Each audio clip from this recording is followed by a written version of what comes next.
Marsascala hija waħda mill-aktar lokalitajiet popolazzjoni żagħżugħa u li kull ma jmur qed tara tkabbir fin-numru ta' nies li jgħixu fiha. Madankollu ma tinkorporax fiha faċilitajiet sportivi xierqa. Iżda, grazzi għall-investiment u twaqqif tal-American University of Malta fin-naħa t'isfel ta' pajjiżna, Marsascala se jibbenefika minn faċilitajiet sportivi li fil-preżent m'għandux. Dan huma reazzjonijiet tal-Marsascala Football Club li fi stqarrija esprimew is-sodisfazzjon tagħhom għal fatt li l-Prim Ministru qed jikkunsidra li Marsascala tkun il-lokalità li tinkorpora fiha investiment ta' xejn anqas minn 115 miljun euro.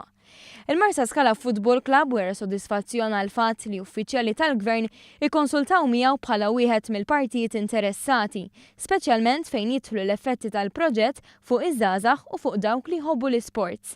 Il-klabb binnota kif iż-żona li hija identifikata l-iżvilupp tal-Università għall-ground tal-futbol, għall-kumpless sportiv u għall-Park Nazzjonali hija żona li bħalissa tinsab fi stat ta' abbandun, żona li mhijiex fi stat li titgawda mill-komunità. Għalhekk, ir-riġenerazzjoni taż-żona tista' tkun ta' gwadan kbir għall-lokalità. Biżżejjed wieħed isemmi li fin-nofsinhar ta' Malta m'hemm l-ebda park nazzjonali u għalhekk dan il-proġett mhux biss jagħti aċċess għas-sbuħija naturali ta' Marsascala lir-residenti iżda wkoll lil dawk kollha li jgħixu fin-nofsinhar ta' Malta u lit-turisti.